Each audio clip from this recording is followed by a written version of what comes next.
ഞാൻ അമ്മയോട് സംസാരിക്കാം. ആ സമയത്ത് അറിയാതെ പറഞ്ഞു പോയതാണെന്ന് പറയാം. അങ്ങനെ ചെയ്യണോ ആദർശേട്ടാ? അതാണ് ശരി. ഇപ്പൊ തന്നെ അമ്മയോട് പോയി സംസാരിക്കാം. ഇപ്പൊ വേണ്ട, ഞാൻ പറഞ്ഞോളാം. സമയവും സന്ദർഭം നോക്കി ഞാൻ പറയാം. അതാ നല്ലത്.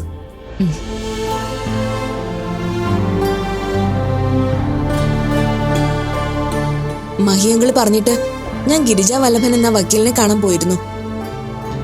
ആള് ഭയങ്കര എക്സ്പെൻസീവ് ആണ്. എന്നാലും അങ്കിൾ അയാളെ തന്നെ വക്കാലത്ത് ഏൽപ്പിക്കാൻ പറഞ്ഞതുകൊണ്ട് ഞാൻ എല്ലാം പറഞ്ഞ് ഏൽപ്പിച്ചിട്ടാ വന്നത്. കാശ് വെറുതെ പോവോ? അങ്ങനെയൊന്നും സംഭവിക്കുന്നു തോന്നുന്നില്ല. എന്തായാലും ജാമ്യം കിട്ടുമെന്ന് അയാൾ നല്ല കോൺഫിഡൻസോടെ പറഞ്ഞത്. അതല്ല, കാശ് മുടക്കി അങ്കിളിനെ പുറത്തിറക്കിയിട്ട് അങ്കിള് നമുക്ക് തന്നെ പാരയായി കാശ് പോകുന്ന ഞാൻ ചോദിച്ചത്. അങ്ങനെയൊന്നും സംഭവിക്കില്ല. അങ്കിളുടെ ഉപദേശം കൊണ്ടാണ് ആദർശിന് പ്രോജക്റ്റ് കിട്ടാതെ ഞാനത് പിടിച്ചെടുത്തത്. പിന്നെ കമ്പനിയുടെ നടത്തിപ്പ് കാര്യങ്ങളിൽ ഒരു മെന്ററായി നിന്ന് എല്ലാം പറഞ്ഞു തരുന്നുമുണ്ട്. അങ്കിള് പുറത്തിറങ്ങിയ നമുക്ക് ഗുണമല്ലാതെ ദോഷമൊന്നും ഉണ്ടാവില്ല. അതൊക്കെ നമുക്ക് ഇപ്പൊ തോന്നും. ഞാൻ മനസ്സിലാക്കിയെടുത്തോളം തന്റെ അങ്കിള് അയാളുടെ ആഗ്രഹം നേടിയെടുക്കാൻ വേണ്ടി പലതും പറയും. അതിനൊരു മടിയും കാണിക്കില്ല. ഇതിപ്പോ എങ്ങനെയെങ്കിലും ജാമ്യം കിട്ടി പുറത്തിറങ്ങാനായി അയാളെ സഹായിക്കാൻ ആരെങ്കിലും വേണം. ഈ ഒരു അവസ്ഥയില് അങ്കിളിന് ആര് സഹായിക്കാനാ? അതുകൊണ്ടാണ് തന്നെ സഹായിക്കാൻ തയ്യാറായതും ഇപ്പൊ ജാമ്യത്തിൽ ഇറങ്ങാൻ വക്കീലിന്റെ പേര് പറഞ്ഞതും. പുറത്തിറങ്ങി കഴിയുമ്പോ അയാൾ ഇതൊക്കെ മറക്കും. പഴയ സ്വഭാവത്തിലേക്ക് വീണ്ടും എത്തുകയും ചെയ്യും. ഇതിൽ പകുതിയോളം വിഘ്നേശ്വരൻ പറഞ്ഞത് ശരിയാണ്. ഇപ്പോ അങ്കിളിനെ സഹായിക്കാൻ ആരുമില്ല. അതുകൊണ്ടാണ് ഞാൻ ചെന്ന് ചോദിച്ചപ്പോ അങ്കിൾ എന്നെ സഹായിക്കാൻ തയ്യാറായത്. എന്നെ സഹായിക്കുമ്പോ തിരിച്ച് ഞാനും അങ്കിളിനെ സഹായിച്ചേ പറ്റൂ. അതുകൊണ്ട് നമുക്ക് നന്ദിയോട് കാണിക്കാൻ പറ്റില്ല. വക്കീലിന് അങ്കിളിനെ ജാമ്യത്തിൽ ഇറക്കാൻ പറ്റുമെങ്കിൽ ഇറക്കട്ടെ. പുറത്തിറങ്ങിക്കഴിഞ്ഞ് അങ്കിള് നമുക്കെതിരെ എന്തെങ്കിലും ചെയ്താ എന്താ വേണ്ടെന്ന് നമുക്ക് ആ സമയത്ത് നോക്കാന്നേ. ജാമ്യത്തിൽ ഇറങ്ങിയെന്ന് വെച്ച് കേസ് അവസാനിക്കുന്നില്ലല്ലോ. വിചാരണ വരുമ്പോ വക്കീലിന് ഫീസ് കൊടുത്ത് കോടതിയിലേക്ക് അയക്കേണ്ടത് നമ്മൾ തന്നെയല്ലേ? അതെ. എന്നാലും എനിക്കൊന്നും അയാളെ തീരെ വിശ്വാസമില്ല. അതിന്റെ കാരണം എനിക്കറിയാം. പണ്ട് കമ്പനിയിലെ യൂണിയൻകാരെ കൊണ്ട് സമരം ഉണ്ടാക്കിപ്പിച്ചിട്ട് നിങ്ങളാണ് അതിന്റെ പിന്നിലെന്ന് ആദർശനോടും അമ്മയോടും പറഞ്ഞതുകൊണ്ടല്ലേ. അതൊക്കെ ആ സമയത്ത് പിടിച്ചു നിൽക്കാൻ വേണ്ടി അങ്കിള് നടത്തിയ ചെറിയ തരിയുടെ തട്ടിപ്പായി കണ്ടാ മതി. താനിത് ഇപ്പൊ തമാശയായി കണ്ട് തള്ളിക്കളയാൻ പറയുന്നു. അന്ന് ഞാൻ അനുഭവിച്ച പെയിൻ എത്രയാണെന്ന് തനിക്കറിയോ? ചെയ്യാത്ത കുറ്റത്തിന് ശിക്ഷ അനുഭവിക്കുന്നത് വലിയ പെയിനാണ് അബി. അത് ഞാൻ സമ്മതിച്ചു. പക്ഷെ അന്നത്തെ കഥയും പറഞ്ഞ് ഇപ്പോഴും നമ്മൾ വാശിയും വൈരാഗ്യം കൊണ്ടിരുന്ന ഇവിടുത്തെ യുദ്ധത്തില് നമ്മൾ തോറ്റുപോകും. അങ്കിൾ ഒരു ഗുരുവിനെ പോലെ ആവശ്യത്തിന് കുരുട്ടു ബുദ്ധികൾ ഉപദേശിക്കാൻ കൂടെയുണ്ടെങ്കിൽ നമുക്ക് പിടിച്ചു നിൽക്കാൻ പറ്റും. ഇപ്പൊ തന്നെ ആ പുതിയ പ്രോജക്റ്റ് കിട്ടാൻ വേണ്ടി മീര അമ്മയെ ഉപയോഗിച്ച് കളിച്ചത് കണ്ടോ? അത് അവൾക്ക് തന്നെ പാര ആയെങ്കിലും വല്ലാത്തൊരു ബുദ്ധിയായിരുന്നു അത്. എന്നാലും ആദർശൻ തന്നെ പോലെ റേറ്റ് കുറച്ച് കൊട്ടേഷൻ കൊടുക്കാൻ തയ്യാറാവൂന്ന് ഞാൻ കരുതിയില്ല. ആദർശ റേറ്റ് കുറച്ചാ നമുക്ക് പിടിച്ചു നിൽക്കാൻ പറ്റില്ല. അതുകൊണ്ടാ അങ്ങനെ ഒരു നീക്കം ആദർശിന്റെ ഭാഗത്തു നിന്നുണ്ടെന്ന് മനസ്സിലായപ്പോഴേ ആ പ്രോജക്റ്റിന് ഞാൻ കൊട്ടേഷൻ കൊടുക്കുന്നില്ല എന്ന് പറഞ്ഞത്. താൻ അങ്ങനെ പറഞ്ഞത് നന്നായി. അതെന്താ? നമ്മൾ നോർമൽ എമൗണ്ടിനേക്കാളും 20% കുറച്ചാണ് കഴിഞ്ഞ പ്രാവശ്യം നമ്മൾ കോട്ട് ചെയ്തത്. ആദർശ് ഇപ്പോ 25% കുറച്ചാണ് കൊട്ടേഷൻ കൊടുത്തിരിക്കുന്നത്. ഈശ്വര, അപ്പൊ അത് വലിയ നഷ്ടത്തിലേക്ക് ചെന്ന് അവസാനിക്കുള്ളല്ലോ. അതെ. നമ്മൾ അതും കൂടി എടുത്ത് തലയിൽ വെച്ചാലുള്ള അവസ്ഥ താനൊന്ന് ചിന്തിച്ചു നോക്ക്. നന്നായി ആ സമയത്ത് അങ്ങനെ ഒരു വാക്ക് നാവി വന്നത്, പറയാൻ തോന്നിയത്. വലിയ ഭാഗ്യം തന്നെ കേട്ടോ. നമ്മുടെ നല്ല സമയം തുടങ്ങാൻ പോവാന്നാ തോന്നുന്നത്. അതെ. വിഘ്നേശ്വരൻ എങ്ങനെ ആദർശ് കൊടുത്ത റേറ്റ് അറിഞ്ഞത്? അത് ഞാൻ കണ്ടുപിടിക്കുന്ന തന്നോട് പറഞ്ഞതല്ലേ. കൊള്ളാം. അന്നങ്ങനെ പറഞ്ഞെങ്കിലും നിങ്ങളെ കൊണ്ടതിന് സാധിക്കുമെന്ന് എനിക്ക് വലിയ വിശ്വാസമൊന്നുമില്ലായിരുന്നു. അതെ, എന്റെ കുഴപ്പമല്ല. എന്നെ കൊണ്ട് സാധിക്കുന്ന കാര്യങ്ങളെ ഞാൻ ചെയ്യുമെന്ന് പറയാറുള്ളൂ. മിടുക്കൻ, കീപ് ഇറ്റ് അപ്പ്. ഇനിയും ഇത്തരം കാര്യങ്ങൾ ആവശ്യമായി വരും. ഇപ്പോഴും ഈ ഉത്സാഹം ഉണ്ടായിരിക്കണം. ഉറപ്പായി ഉണ്ടാവും. I am always at your service my dear.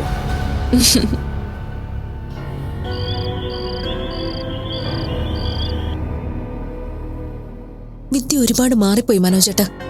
ഇങ്ങനൊന്നും അല്ല ഞാൻ അവളെ കുറിച്ച് കരുതിയത്. കുട്ടികൾ അങ്ങനെയാണ് തന്നെ. അവർ വളരും തോറും അവരുടെ സ്വഭാവത്തിലും പെരുമാറ്റത്തിലും ഒക്കെ മാറ്റങ്ങളുണ്ടാവും. എന്നാലും അവൾ എന്നോട് ഇങ്ങനെയൊക്കെ സംസാരിക്കുമെന്ന് ഞാൻ സ്വപ്നത്തിൽ പോലും കരുതിയില്ല. അതൊന്നും തന്നെ കാര്യമാക്കണ്ട. നമ്മുടെ കുഞ്ഞല്ലേ അവള്. നമ്മളല്ലാതെ ആരാ അവളോട് ക്ഷമിക്കുക? എനിക്ക് തോന്നുന്നത് അന്ന് ബീനയുടെ അടുത്ത് പോയപ്പോ അവൾ എന്തോ ചെയ്തിട്ടുണ്ട്. അതിൽ പിന്നെ വിദ്യക്ക് ഇത്രയും മാറ്റം. അതൊക്കെ ധന്യക്ക് വെറുതെ തോന്നുന്നതാ. അവളുടെ ഭാഗത്ത് നിന്ന് ചിന്തിക്കുമ്പോൾ അവൾ ചെയ്യുന്നതെല്ലാം ശരികളാണ്. നമ്മളാണ് അവളെ അവളുടെ ഇഷ്ടത്തിൽ നിന്നും പിന്തിരിപ്പിക്കാൻ നോക്കുന്നത്. അപ്പൊ അവളുടെ കണ്ണില് നമ്മൾ ശത്രുക്കളായി തോന്നും.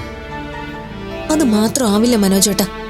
ആ ബീന എന്തൊക്കെയോ പറഞ്ഞു കൊടുത്ത് നമ്മുടെ മോളുടെ മനസ്സ് മാറ്റിയിട്ടുണ്ട്. ബീനയെ സംബന്ധിച്ചിടത്തോളം എന്റെ മുന്നിൽ ജയിക്കാൻ ഒരു ഉപകരണം മാത്രമാണ് വിദ്യ. അങ്ങനെയാണെന്ന് എനിക്ക് തോന്നുന്നില്ല. നിന്നെപ്പോലെ തന്നെ ബീനയും ഈ വിവാഹത്തിനെതിരല്ലേ? എന്റെ മനോജേട്ടാ, അതൊക്കെ ആ ബീനയുടെ അഭിനയം മാത്രം. ആ സൂരജിനെ പോലൊരു പയ്യന് ഏതെങ്കിലും നല്ല കുടുംബത്തിൽ നിന്ന് കല്യാണം നടക്കുമെന്ന് നിങ്ങൾക്ക് തോന്നുന്നുണ്ടോ? അവന്റെ പേരില് പോലീസ് സ്റ്റേഷനിൽ മോഷണ കുറ്റം വരെ ഉണ്ട്. അതൊക്കെ അറിഞ്ഞിട്ടും ബീന കാണിക്കുന്ന ഈ ജാട വെറും പ്രഹസനം മാത്രം. സത്യത്തിൽ അവൾ ഒരുത്തിയ ആ ചെറുക്കനെ കൊണ്ട് നമ്മുടെ മോളെ വശീകരിച്ചടിപ്പിച്ചത്. അതിനോടൊന്നും എനിക്ക് യോജിപ്പില്ല. കുട്ടികൾ ഓരോന്ന് കാണിക്കുന്നതിന് രക്ഷിതാക്കളെ പഴിച്ചിട്ട് എന്താ കാര്യം? നമ്മുടെ വിദ്യയുടെ ഭാഗത്തു നിന്നുണ്ടായ ഈ അടുപ്പം നമ്മുടെ അറിവോടെയാണെന്ന് പറഞ്ഞാൽ നിനക്ക് അംഗീകരിക്കാൻ പറ്റുമോ? എന്റെ മനുഷ്യ, അങ്ങനെ പറഞ്ഞ് മയക്കെടുക്കാൻ മാത്രം എന്ത് ഗുണഗണങ്ങൾ ആ സൂരജിനുള്ളത്? അതെന്തെങ്കിലും ആവട്ടെ, നമുക്ക് എത്രയും പെട്ടെന്ന് വിദ്യയുടെ വിവാഹം നടത്തണം. ഇപ്പോഴത്തെ സാഹചര്യത്തിൽ വിദ്യയുടെ സമ്മതമില്ലാതെ ആലോചന നടത്താനോ വിവാഹം നടത്താനോ പറ്റില്ല. അവളുടെ സമ്മതം നോക്കിയിരിക്കുന്നത് മണ്ടത്തരമാണ്. ഞാൻ വീണ്ടും പറയുന്നു, സൂരജ് തിരിച്ചു വരുന്നതിന് മുൻപ് എങ്ങനെ വിവാഹം നടത്തണം, അതാണ് ബുദ്ധി. പരസ്പരം കാണാതെ മിണ്ടാതെ ഇരിക്കുന്ന ഈ സമയം നമ്മൾ മാക്സിമം ഉപയോഗിക്കണം. അതുമാത്രമല്ല, ആ ആദർശിനെ കണ്ട് സൂരജിന് കുറച്ചധികം നാള് അവിടെ തന്നെ നിർത്താൻ ആവശ്യപ്പെടണം. അതുകൊണ്ട് എന്താ ധന്യ പ്രയോജനം? മനുഷ്യൻ എന്താ ഒന്നും അറിയാത്ത പോലെ സംസാരിക്കുന്നേ? അവിടേക്ക് പോയതിൽ പിന്നെ വിദ്യ സൂരജും തമ്മിൽ സംസാരം ഉണ്ടായിട്ടില്ലെന്നാ തോന്നുന്നത്. അതാണല്ലോ അവൾ എവിടെയാണെന്ന് അറിയാൻ വിദ്യ ബീനയുടെ അടുത്ത് വരെ പോയത്. പരസ്പരം വലിയ സംസാരമൊക്കെ കുറയുമ്പോ സാവകാശം അവർ തമ്മിൽ അകലും. ആ തക്കത്തിന് നമുക്ക് ഏതെങ്കിലും നല്ലൊരു പയ്യനെ കണ്ടെത്തി വിവാഹം നടത്താനും സാധിക്കും. അതുകൊണ്ട് എത്രയും പെട്ടെന്ന് മനോജേട്ടൻ ആദർശിനെ പോയി കണ്ടൊന്ന് സംസാരിക്കണം. ആദർശനോട് നമ്മൾ അങ്ങനെ പോയി സംസാരിക്കുന്നത് ശരിയല്ല ധന്യ. എന്താ ശരിയേട്?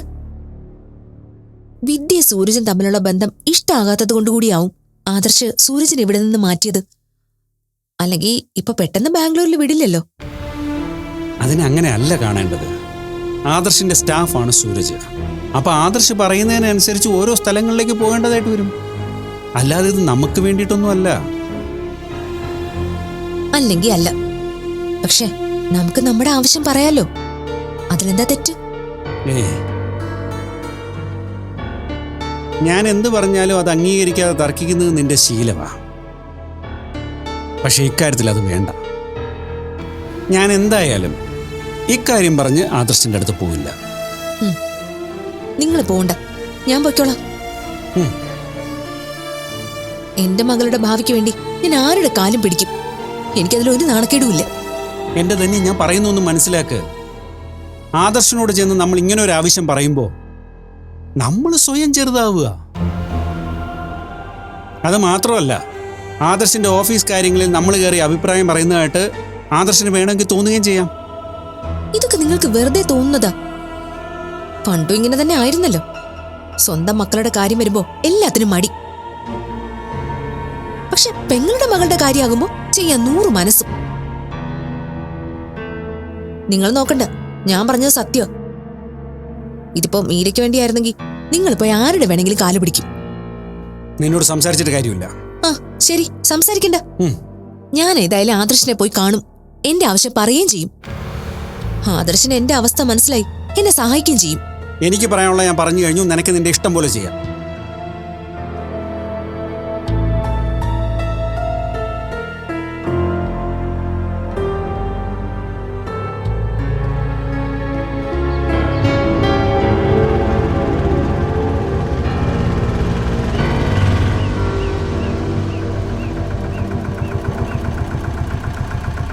എത്ര? 100.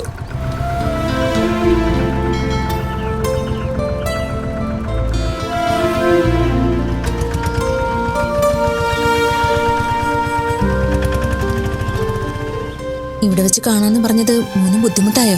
ഏയ് ഇല്ല. ആന്റി എന്താ ഇവിടെ വരാൻ പറഞ്ഞത്? ആദർശിനെ നേരിൽ കണ്ട് നന്ദി പറയണമെന്ന് തോന്നി. അത്രയ്ക്ക് വലിയ സഹായ ആദർശ് എനിക്ക് ചെയ്തു തന്നത്. സത്യം പറഞ്ഞാൽ ആന്റി എന്താ പറയുന്നതെന്ന് എനിക്ക് മനസ്സിലായില്ല. സൂരജിനെ ഇവിടുന്ന് ബാംഗ്ലൂർക്ക് മാറ്റിയ കാര്യം ഞാൻ പറഞ്ഞത്. അത് ഞങ്ങൾക്ക് ചെയ്തു തന്ന വലിയൊരു സഹായം തന്നെയാ. ഓ, അതാണോ കാര്യം? സത്യത്തിൽ ഞാനത് ചെയ്തത് ഹരിയങ്ങള് പറഞ്ഞിട്ടാ. ആർക്കെങ്കിലും ദോഷം വരുന്ന എന്തെങ്കിലും ഹരിയങ്ങള് പറയുമെന്ന് എനിക്ക് തോന്നുന്നില്ല. അതുകൊണ്ട് തന്നെ തൽക്കാലത്തേക്ക് സൂരജിനെ കുറച്ചുനാൾ നാട്ടിൽ നിന്ന് മാറ്റി നിർത്താൻ എന്തെങ്കിലും ചെയ്യണമെന്ന് പറഞ്ഞപ്പോൾ ഞാനത് ചെയ്തത്. ഏതായാലും അതിലും ഞങ്ങൾക്ക് സന്തോഷം തന്നെയാ. പരസ്പരം കാണുകയും സംസാരിക്കുകയൊക്കെ ചെയ്യുമ്പോഴാണല്ലോ ഈ പ്രേമത്തിന് കൂടുതൽ ശക്തി.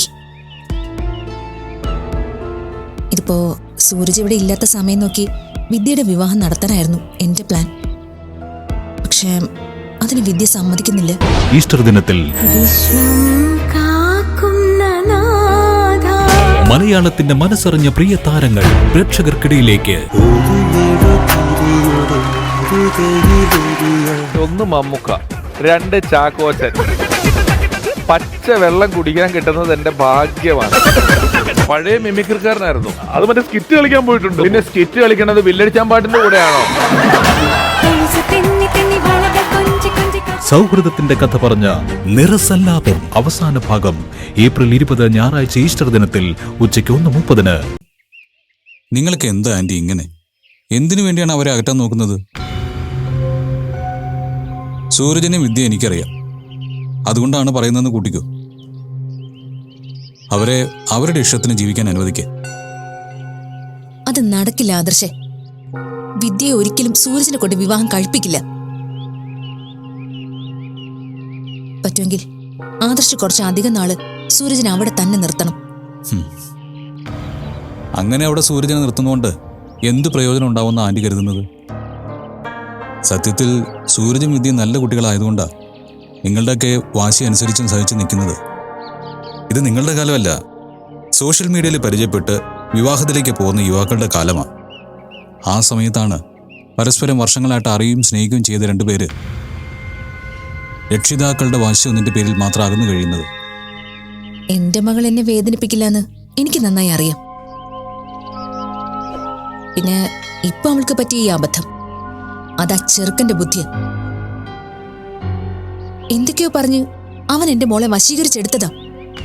അതൊക്കെ എന്തേലും ആവട്ടെ, അവർ തമ്മിൽ സ്നേഹമാണെന്നുള്ളത് സത്യമാണ്. പിന്നെ എന്തിനാ ആന്റി നിങ്ങൾ രക്ഷിതാക്കൾ തമ്മിലുള്ള നിസ്സാര വഴക്കിന്റെ പേരിൽ അവരെ തമ്മിൽ അകറ്റുന്നത്? നിങ്ങളെല്ലാം നിങ്ങളുടെ എല്ലാ ആഗ്രഹത്തിനും ഇഷ്ടാനിഷ്ടങ്ങൾക്കും അനുസരിച്ച് ജീവിച്ച് ജീവിതത്തിന്റെ പകുതി വരെ കഴിഞ്ഞവരാ. ഇനി ജീവിക്കേണ്ടത് അവരാ. അവര് ജീവിക്കട്ടെ, അതിന് തടസ്സം നിൽക്കാതെ അനുഗ്രഹിക്കുകയാണ് വേണ്ടത്. എന്റെ മകളുടെ കാര്യത്തിൽ എന്താ ചെയ്യേണ്ടതെന്ന് എനിക്കറിയാം. ഒരമ്മയും സ്വന്തം മകളുടെ ജീവിതം നശിക്കാൻ ആഗ്രഹിക്കാറില്ല. ആ സൂരജിനെ വിവാഹം കഴിച്ച് ബീനയുടെ വീട്ടിൽ ചെന്ന എന്റെ മകൾക്ക് മര്യാദയ്ക്കൊരു ജീവിതം ഉണ്ടാവില്ലെന്ന് എനിക്കറിയാം. മീരയുടെ അമ്മ ചമഞ്ഞ് നടക്കുന്ന ആ കുശുമിയുടെ യഥാർത്ഥ സ്വഭാവം ആദർശന് അറിയാത്തത് കൊണ്ടാ ഇങ്ങനെ ഓരോന്നും തോന്നുന്നത്. അതാ ആന്റി പറഞ്ഞത് ശരിയാ. എനിക്ക് കൂടുതലായിട്ട് ബിനാന്റി അറിയില്ല, അതുപോലെ തന്നെയാണ് ആന്റിയും. ഇനി ഞാൻ എൻ്റെ സ്റ്റാൻഡ് പറയാം. സൂരജും വിധിയും ഒന്നിച്ച് ജീവിക്കണം, അതിനെ സഹായിക്കണമെന്നും പറഞ്ഞ് എൻ്റെ മുന്നിൽ വന്ന ഞാൻ അവരെ സഹായിക്കുക തന്നെ ചെയ്യും. ആദർശ് അതെ, ആദർശ് തന്നെയാണ് പറയുന്നത്. പിന്നെ ഇപ്പം സൂരജിനെ മാറ്റി നിർത്തിയത് അത് ഒരു വലിയ വഴക്കൊഴിവാക്കാൻ വേണ്ടി മാത്രമാണ്. എന്ന് കരുതി ജീവിതകാലം മുഴുവൻ സൂരജ് അവിടെ ആയിരിക്കില്ല. പിന്നെ നമ്മൾ നിർബന്ധിച്ച് പറഞ്ഞ് എത്ര നാൾ സൂരജിനെ മാറ്റി നിർത്തിയാലും വിദ്യയുടെ മനസ്സിൽ നിന്ന് സൂരജ് പോവില്ല. അതുകൊണ്ട് ബുദ്ധിപരമായിട്ട് ചിന്തിച്ച് ഉചിതമായൊരു തീരുമാനം എടുക്കുക. അതായിരിക്കും എല്ലാവർക്കും നല്ലത്. നല്ലതും ചീത്തയും ആദർശ് എന്നെ പഠിപ്പിക്കണ്ട. എന്റെ മകളുടെ കാര്യത്തിൽ എന്ത് ചെയ്യണമെന്ന് ഞാൻ തീരുമാനിച്ചിട്ടുണ്ട്. അതിന് തൽക്കാലം എനിക്കാരുടെ സഹായം വേണ്ട. പിന്നെ ഇവിടെ വന്നത് അത് നിങ്ങൾ കുടുംബത്തിൽ പറഞ്ഞതായതുകൊണ്ട് ഒരമ്മയുടെ മനസ്സ് മനസ്സിലാകുമെന്ന് കരുതിയിട്ട. പക്ഷേ എനിക്ക് തെറ്റിപ്പോയി. ഏതായാലും ആദർശിന്റെ വിലപ്പെട്ട സമയം എനിക്ക് തന്നതിന് നന്ദി.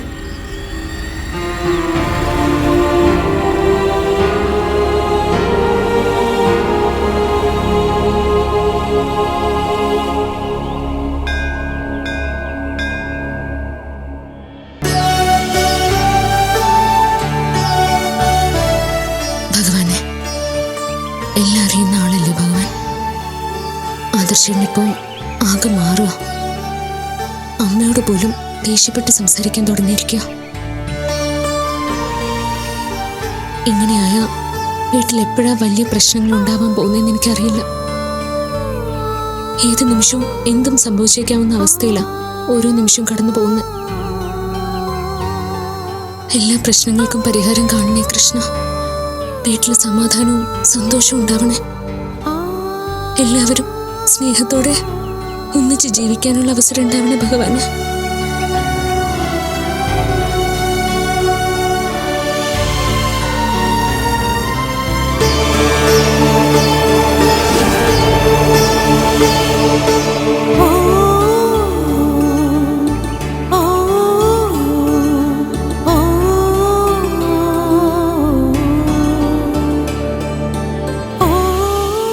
പ്രാർത്ഥനയൊക്കെ കഴിഞ്ഞോ?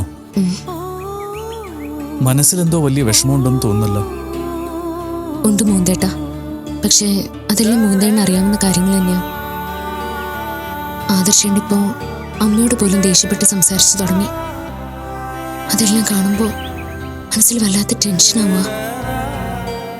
അതാ ഞാൻ ഭഗവാന്റെ അടുത്തേക്ക് ഓടി വന്നത്. എനിക്ക് ആശ്രയിക്കാൻ ഭഗവാൻ മാത്രമല്ലേ ഉള്ളൂ. ഭക്തരെല്ലാം അവരുടെ സങ്കടങ്ങൾ പറയാൻ ഭഗവാന്റെ അടുത്തേക്ക് ഓടി വരുന്നു. എല്ലാം അറിയുന്ന ഭഗവാൻ തന്റെ ഭക്തരെ രക്ഷിക്കാൻ എന്തൊന്നും ചെയ്യാത്ത? എന്തുകൊണ്ട് ഭക്തർക്ക് സങ്കടങ്ങൾ ഉണ്ടാവുന്നേ? മനസ്സിലെ ആഗ്രഹങ്ങൾക്കും പ്രതീക്ഷകൾക്കും എതിരായി സംഭവിക്കുമ്പോഴാണ് സങ്കടങ്ങൾ ഉണ്ടാവുന്നത്. അതിന് ഭഗവാന് കുറ്റം പറയുന്നതിൽ അർത്ഥമുണ്ടോ? ഈസ്റ്റർ ദിനത്തിൽ മലയാളത്തിന്റെ മനസ്സറിഞ്ഞ പ്രിയ താരങ്ങൾ പ്രേക്ഷകർക്കിടയിലേക്ക്. 1 മമ്മൂക്ക, 2 ചാക്കോച്ചൻ. പച്ച വെള്ളം കുടിക്കാൻ കിട്ടുന്നത് എന്റെ ഭാഗ്യമാണ്. പഴയ മിമിക്രിക്കാരനായിരുന്നു. അത് മറ്റേ സ്കിറ്റ് കളിക്കാൻ പോയിട്ടുണ്ട്. പിന്നെ സ്കിറ്റ് കളിക്കണത് വില്ലടിച്ചാൻ പാട്ടിന്റെ കൂടെയാണോ? സൗഹൃദത്തിന്റെ കഥ പറഞ്ഞ നിറസല്ലാപം അവസാന ഭാഗം ഏപ്രിൽ 20 ഞായറാഴ്ച ഈസ്റ്റർ ദിനത്തിൽ ഉച്ചയ്ക്ക് 1:30. ഭക്തനൊരു ആപത്ത് വന്നാൽ ഭഗവാൻ സഹായിക്കില്ല എന്ന് ആരാ പറഞ്ഞത്? ഭഗവാനോട് ശത്രു ആയിരിക്കുന്നവർ പോലും സഹായം അഭ്യർത്ഥിച്ചാൽ അത് ചെയ്തു കൊടുക്കും ഭഗവാൻ. പിന്നെയാണോ ഭക്തന് വേണ്ടി ചെയ്യാതിരിക്കുന്നത്? പണ്ട് കുരുക്ഷേത്ര യുദ്ധം ആരംഭിക്കുന്നതിന് മുൻപായി അർജുനനും ദുര്യോധനും ദ്വാരകയിൽ ശ്രീകൃഷ്ണനെ കണ്ട് സഹായം അഭ്യർത്ഥിക്കാനെത്തി. അവരെത്തുമ്പോൾ ഭഗവാൻ ഉറങ്ങുകയായിരുന്നു. മുഖത്തിനരികിലായ ഒരു പീഠമിട്ട് ദുര്യോധനനിരുന്നു. അർജുനൻ പാദത്തിനരികിലായി തൊഴുകൈയോടെ നിന്നു. ഭഗവാൻ ഉണർന്നപ്പോൾ ആദ്യം കണ്ടത് പാദത്തിനരികിൽ നിൽക്കുന്ന അർജുനനെയാണ്. ശേഷം ദുര്യോധനെയും കണ്ടു. അവർ വന്ന കാര്യം മനസ്സിലാക്കിയ ഭഗവാൻ 2 പേരെയും സഹായിക്കാമെന്ന് വാക്കുകൊടുത്തു. ഒരു കൂട്ടർക്ക് തന്റെ 1000കണക്കിന് പോരാളികൾ ഉൾപ്പെട്ട നാരായണി പടയെ കൊടുക്കാമെന്നും മറ്റേ കൂട്ടർക്കൊപ്പം താനും വരാമെന്നും പറഞ്ഞു. പക്ഷേ യുദ്ധത്തിൽ ആയുധമെടുക്കില്ല എന്നും പറഞ്ഞു. ആദ്യം കണ്ടത് അർജുനനെ ആയതിനാൽ തിരഞ്ഞെടുക്കാനുള്ള ആദ്യത്തെ അവസരം അർജുനന് തന്നെ അദ്ദേഹം നൽകി. അർജുനൻ സംശയമൊന്നുമില്ലാതെ ഭഗവാൻ അവർക്കൊപ്പം ചെല്ലണമെന്നാണ് ആവശ്യപ്പെട്ടത്. താൻ ആയുധമെടുക്കില്ല എന്ന് ഭഗവാൻ വീണ്ടും അർജുനനെ ഓർമ്മിപ്പിച്ചുവെങ്കിലും അർജുനന് സംശയമൊന്നുമില്ലായിരുന്നു. എന്നാൽ ഈ സമയം ദുര്യോധനൻ മനസ്സിൽ സന്തോഷിക്കുകയായിരുന്നു. ആയുധമെടുക്കാത്ത ശ്രീകൃഷ്ണൻ കൂടെ വന്നതുകൊണ്ട് എന്ത് പ്രയോജനം ഉണ്ടാവാനാണെന്നാണ് ദുര്യോധനൻ ചിന്തിച്ചത്. അതുകൊണ്ട് നാരായണിപ്പട മതിയെന്നായിരുന്നു ദുര്യോധനന്റെ ആഗ്രഹം. അങ്ങനെ രണ്ടു കൂട്ടരും തൃപ്തരായി മടങ്ങി. ഒടുവിൽ കുരുക്ഷേത്ര യുദ്ധം തുടങ്ങി അവസാനിക്കുമ്പോൾ ഭഗവാൻ ആർക്കൊപ്പം ഉണ്ടായിരുന്നോ അവരാണ് വിജയിച്ചതെന്ന് ഇതിഹാസം പറയുന്നു. യുദ്ധം അവസാനിച്ചപ്പോൾ അർജുനന്റെ തേരാളിയായിരുന്നു ഭഗവാൻ രഥം വിട്ടിറങ്ങാതെ അതേ ഇരിപ്പിൽ തുടർന്നു. അർജുനൻ ഭഗവാൻ ഇറങ്ങിയ ശേഷം ഇറങ്ങാമെന്ന് പറഞ്ഞുവെങ്കിലും അത് വേണ്ട എന്നും അർജുനൻ ആദ്യം ഇറങ്ങാനും ഭഗവാൻ ആവശ്യപ്പെട്ടു. അപ്രകാരം അർജുനൻ ഇറങ്ങുകയും തുടർന്ന് ഭഗവാൻ രഥത്തിൽ നിന്നും ഇറങ്ങി മാറുമ്പോൾ കൊടിയടയാളമായി രഥത്തിലുണ്ടായിരുന്ന ആഞ്ജനേയ സാന്നിധ്യവും ഇറങ്ങി മാറുന്നു. അതോടെ രഥം പൊട്ടിത്തെറിച്ച് പൊടിപടലമായി അവശേഷിച്ചു. തന്നെ യുദ്ധത്തിൽ ഇത്രയും കാലം കാത്തത് ഭഗവാന്റെ സാന്നിധ്യം ഒന്നു മാത്രമായിരുന്നുവെന്നും ദ്രോണരുടെയും ഭീഷ്മരുടെയും കർണന്റെയും ദിവ്യാസ്ത്രങ്ങൾ ഏൽക്കാതെ പോയത് ഭഗവാന്റെ അനുഗ്രഹം കൊണ്ട് മാത്രമായിരുന്നുവെന്ന് അർജുനൻ തിരിച്ചറിഞ്ഞു. ഇങ്ങനെയാണ് ഭഗവാൻ തന്റെ ഭക്തരെ രക്ഷിക്കുന്നത്. ആർക്ക് എന്തൊക്കെ അവസരങ്ങളും കഴിവുകളും ഉണ്ടെന്ന് പറഞ്ഞാലും ഭഗവാൻ ആർക്കൊപ്പമാണോ നിൽക്കുന്നത് അവർ മാത്രമേ വിജയം നേടൂ. ഭഗവാനെ പ്രസാദിപ്പിക്കാൻ അധികം ഒന്നും വേണ്ട, നിർമ്മലമായ ഭക്തി മാത്രം മതിയാവും. എല്ലാം ഞാൻ ഭഗവാനോട് മാത്രമാണ് പറയുന്നത്. ഭഗവാൻ രക്ഷിക്കുമെന്ന ഉറച്ച വിശ്വാസം എനിക്കുണ്ട്. എന്നാലും ആദർശന്റെ കാര്യങ്ങൾ ഞാൻ ഭഗവാനോട് പറയേണ്ടതല്ലേ? മീരയുടെ കാഴ്ചപ്പാടിലാണ് ആദർശിന്റെ പ്രശ്നങ്ങൾ ഇത്ര സങ്കീർണമായി തോന്നുന്നത്. ഒരുപക്ഷെ ആദർശ് മറ്റൊരു രീതിയിലായിരിക്കും ഇത് കാണുന്നത്. അതിനെ തരണം ചെയ്യാനുള്ള പോംവഴികളും ആദർശിന്റെ മനസ്സിലുണ്ടാവും. അങ്ങനെയാണെങ്കിൽ മീരയുടെ ഈ വേവലാതിയെല്ലാം വെറുതെ ആവില്ലേ? കൂടുതൽ കാട് കയറി ചിന്തിക്കാതിരിക്കുക. മീരയുടെ വിശ്വാസം ഉറച്ചതാണല്ലോ. അപ്പോ എല്ലാം ഭഗവാന് സമർപ്പിച്ച് സ്വസ്ഥമായിട്ടിരിക്കുക. ഇനിയെല്ലാം ഭഗവാൻ നോക്കിക്കോളും.